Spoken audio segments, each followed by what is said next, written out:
একটা অগোছালো দিনের এলোমেলো কিছু ভিডিও নিয়ে আজকে আপনাদের সামনে হাজির হলাম। প্রতিদিন তো সুন্দর করে ভিডিও শ্যুট করতে ভালো লাগে না, তারপরও আজকে একটু একটু শ্যুট করলাম। ছাদে গিয়েছিলাম, ছাদ থেকে এই পুদিনা পাতাগুলো নিয়ে এসেছিলাম লাগাবো বলে। এর আগে আমি কিছু পুদিনা পাতা কিনেছিলাম না লাগানোর জন্য, কিন্তু ওই যে বাড়িতে গিয়েছিলাম এসে দেখি যে এগুলো অনেক শুকাই গেছে। পরে পানি দিয়েছি, তারপরেও ঠিকঠাক হয় নাই। ভাবলাম আবার যেন লাগাই।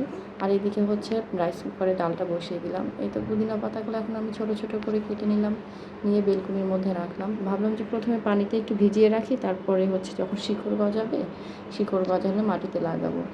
আর এর আগে আমি পুদিনা পাতা লাগিয়েছি মাটিতে সরাসরি, কিন্তু হইতে চায় না কেন যেন। তো এই জন্যই মগের মধ্যে সামান্য একটু পানি নিয়ে এর মধ্যে হচ্ছে পুদিনা পাতাগুলো ভিজিয়ে রাখলাম, দেখি হয় কি না। এখন পর্যন্ত তো ভালো আছে, এখন শিকড় গজায়নি, কয়েকদিন গেলে দেখা যাবে। আর এদিকে বাইরে দেখেন কি পরিমাণে রোদ উঠেছে, আর এদিকে আমার ডালটাও বলক উঠে গিয়েছে। এখন এটাকে একটু গোটা দিয়ে করতে হবে। আর এখানে চায়ের পাতিলটা ছিল, সকালে চা খেয়েছিলাম। এদিকে রান্নাবান্নার কাজ চলতেছে টুকটাক, এটা ওটা, মাছ ভাজি, মাছ ভর্তা। তো এখানে মাছ ভাজা হচ্ছিলো, আর এই মাছগুলো ভাজা খাওয়া হবে। আর হাতের যে মাছগুলো ছিল এগুলো হচ্ছে আমরা ভর্তা করে খাবো। আর আমার ছেলে এদিকে বসে বসে কার্টুন দেখতেছিল। ডালটা যেহেতু সিদ্ধ হয়েছিল, তো ওইটাকে একটু ঘুটে দিয়ে নিলাম। আর মাছ ভাজি প্রায় শেষের দিকে, ভাবলাম একটু গিয়ে নাড়াচাড়া করে দিয়ে উঠাই। তো মাছ ভাজা এই তো আমাদের শেষের দিকে। আর এই মাছগুলো আমাদের বাড়ির পুকুর থেকে আনা হয়েছে, মানে পুকুরে তোলা ছিল। এগুলো বাড়ি থেকে আসার সময় নিয়ে এসেছিলাম। আর বাচ্চার জন্য একটু কলিজা বের করে রাখছি, গরুর কলিজা, ওগুলো একটু রান্না করবো। আর ডালটা বাগার দেওয়ার জন্য এদিকে পেঁয়াজটাও রেডি করে নেওয়া হচ্ছিল। তো রাইস কুকারে এই তো ডালটা সব কিছু হয়ে গেছে, এখন শুধু হচ্ছে পেঁয়াজের বাগার আর কি দিব। তো এই তো আমরা ডালটা বাগার দিয়ে নিলাম। এরকম আমার মতো রাইস কুকারে কে কে ডাল রান্না করেন অবশ্যই কমেন্ট করে জানাবেন।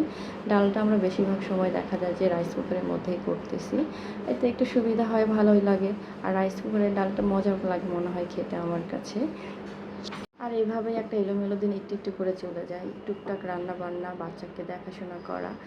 আর এই তো আমাদের রান্নাবান্নাগুলো শেষ হয়ে গেছে, এর মধ্যে দুপুরের সময় হয়ে গেছে। তো আমরা ভাবলাম যে একটু খেয়ে নিই, দুপুরে গোসল নামাজ এসব শেষে একটু খেয়ে নিব। আর আমরা রেগুলার যে বেডের মধ্যে বসে থেকে খাওয়া হয়, প্রথমে একটা এইভাবে গেঞ্জিটা বিছিয়ে দিয়ে তার উপরে হচ্ছে আমরা হাঁড়ি পাতিলগুলো এইভাবেই নিয়ে আসি, সরাসরি নিয়ে আসি। আসলে অন্য কোনো কিছুতে করে ওঠা হয় না, বেশিরভাগ বাসাতেই মনে হয় এভাবেই নেয়, সরাসরি পাতিল থেকে, আমার ধারণা।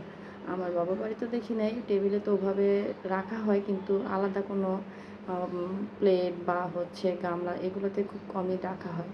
যখন মেহমান আসে তখন হয়তো বা আমরা হচ্ছে হাঁড়ি পাতিলগুলো কিচেনেই থাকে, ওখান থেকে নিয়ে নিই। আর এই তো আমার বাচ্চাকে একটু প্রথমে আমি যে কাজটা করি খাওয়াই। আর এই যে সে ফোনটা দেখতেছে, এই ফোন ছাড়ানোর সম্পর্কে আপনারা একটু বলবেন। এখন ওকে একটু খাইয়ে তারপর আমি নিজে খাবো। আল্লাহ হাফেজ।